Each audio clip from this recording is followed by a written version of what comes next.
Assalamualaikum warahmatullahi wabarakatuh. Alhamdulillah rabbil alamin. Wassalatu wassalamu ala asrofil anbiya wal mursalin. Kaifa halukum ayuhat tullab wa talibat. Alhamdulillah bi khair. Hayya bina nata'allam al-lughatu arabiyyah.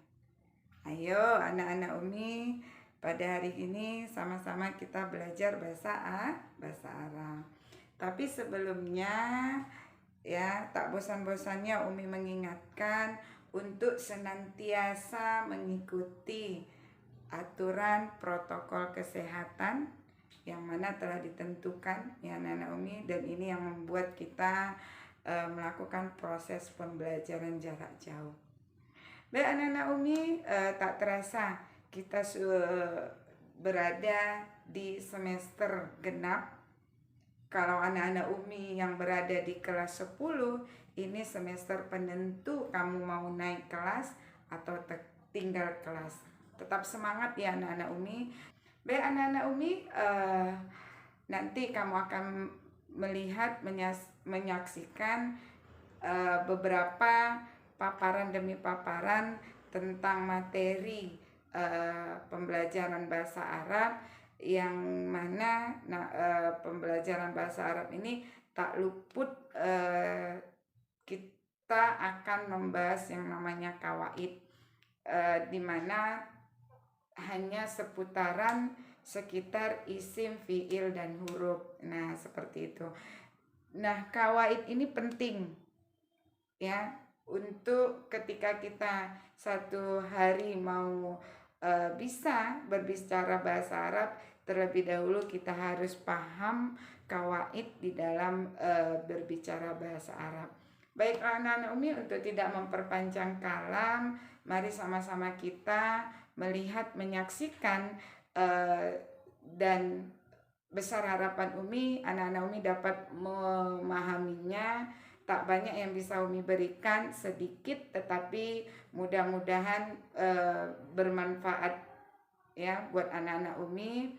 Itu saja. Ila liqa ma'asalama. Assalamualaikum warahmatullahi wabarakatuh. Jumlah ismiyah adalah kalimat sempurna berbahasa Arab yang diawali dengan ismun atau kata benda. Ciri utama jumlah ismiyah adalah yang pertama diawali dengan subjek atau yang disebut dengan mubtada. Kemudian yang kedua dijelaskan oleh predikat. Contoh kalimat yang pertama, Ahmad mujtahidun. Ahmad sebagai mubtada, kemudian mujtahid adalah khabarnya. Contoh kedua, anti muslimatun.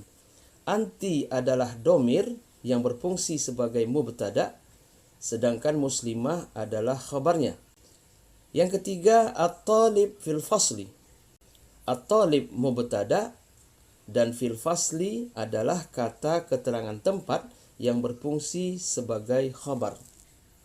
Kemudian anak-anak sekalian, ada juga kalimat yang mengandung fiil atau kata kerja, akan tetapi letak kata kerjanya bukan di awal kalimat.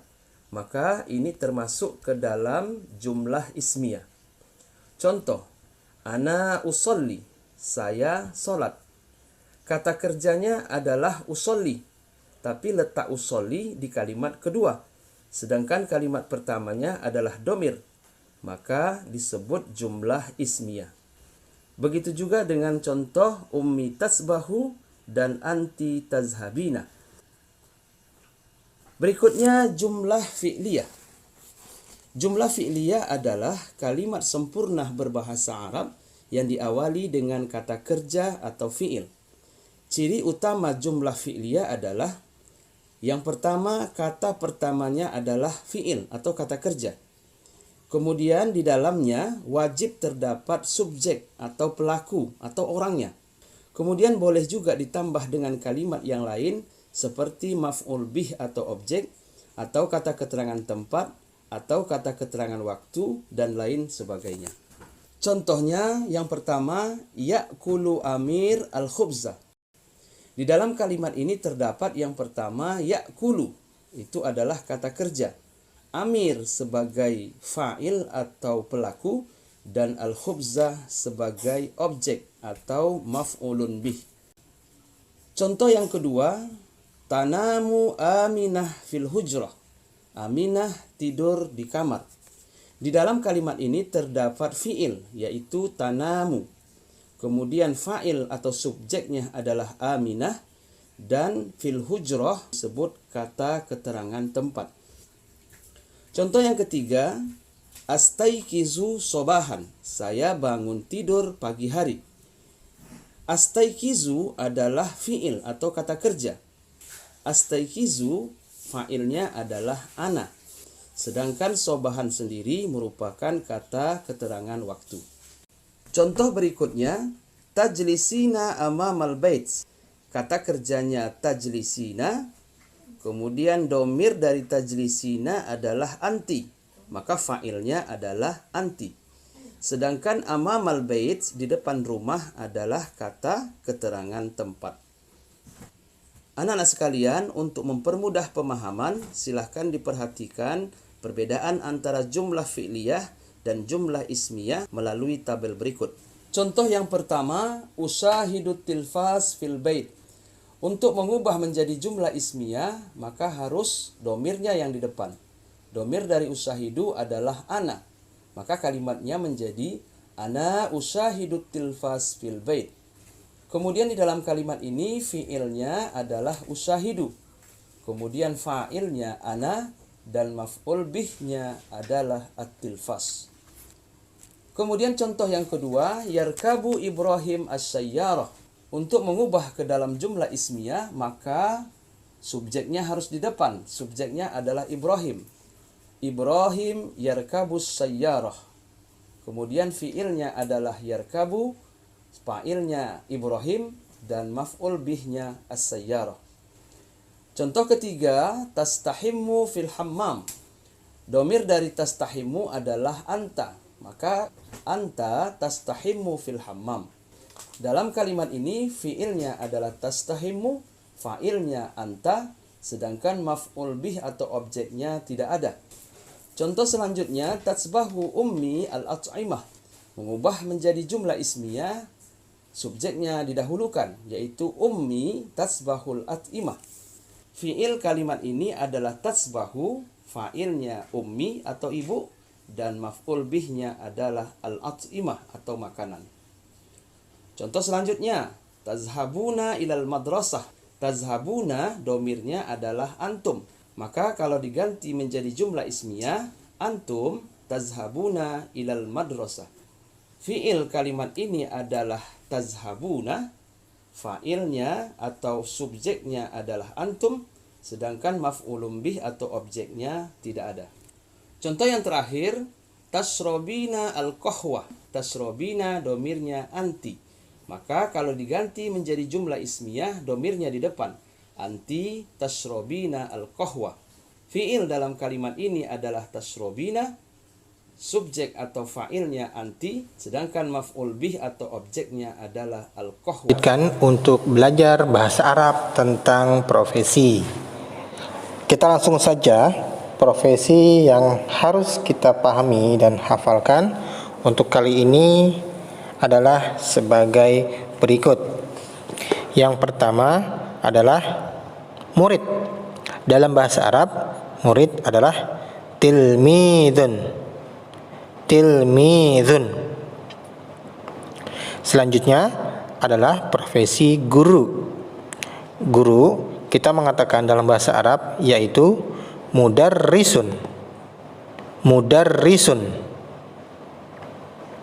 Lalu pegawai atau karyawan yang bekerja di kantor-kantor dalam bahasa Arabnya adalah muwazzafun. Muwazzafun. Selanjutnya yaitu petani. Petani ini yang bekerja di sawah, yaitu bahasa Arabnya adalah fallahun. Fallahun. Selanjutnya adalah nelayan. Dalam bahasa Arab kita mengatakan nelayan adalah sayyadun. Sayyadun. Lalu profesi selanjutnya yaitu sopir. Sopir dalam bahasa Arab adalah sa'iqun. Sa'iqun. Selanjutnya adalah dokter yang mengobati orang sakit. Dalam bahasa Arab kita mengatakan tabibun. Tabibun. Lalu pedagang yang menjual barang dagangannya di beberapa tempat. Dalam bahasa Arab kita mengatakan tajirun. Tajirun. Selanjutnya yaitu polisi yang selalu berjaga atau bertugas salah satunya di jalanan. Dalam bahasa Arab kita mengatakan adalah syurtiyun. Syurtiyun. Selanjutnya yaitu tentara yang menjaga keamanan negara Republik Indonesia. Bahasa Arabnya adalah jundiyun. Jundiyun. Selanjutnya yaitu insinyur yang mempunyai rencana membangun gedung-gedung. Dalam bahasa Arab kita mengatakan adalah muhandisun. Muhandisun. Lalu profesi satpam yang bertugas menjaga keamanan dan ketertiban di sebuah kantor atau sekolah. Bahasa Arabnya adalah bawwabun. Bawwabun. Lalu ibu rumah tangga yang selalu mengurusi pekerjaan rumah tangga. Dalam bahasa Arab kita mengatakan rabbatul baiti. Rabbatul baiti. Selanjutnya, profesi hakim yang memutuskan perkara dalam sebuah pengadilan. Bahasa Arabnya qadin. Qadin. Selanjutnya, profesi wartawan yang selalu meliput dan memberitakan peristiwa atau kejadian sehari-hari. Dalam bahasa Arab kita mengatakan sohafiyun. Sohafiyun. Lalu yaitu profesi perawat. Dalam bahasa Arab kita mengatakan mumarridun. Mumarridun. Selanjutnya yaitu profesi pilot yang bertugas mengemudikan pesawat terbang. Dalam bahasa Arab kita mengatakan tayyarun. Tayyarun. Profesi selanjutnya yaitu tukang cukur yang mencukur rambut kita. Dalam bahasa Arab kita mengatakan halaqun. Halaqun. Profesi selanjutnya yaitu penjahit yang bertugas menjahit atau membuat pakaian dari manusia atau kita semua, yaitu bahasa Arabnya kita mengatakan khayyatun. Khayyatun. Dan profesi terakhir yaitu pembantu yang bertugas untuk membantu menyelesaikan pekerjaan rumah tangga. Dalam bahasa Arab kita mengatakan khadimun. Khadimun.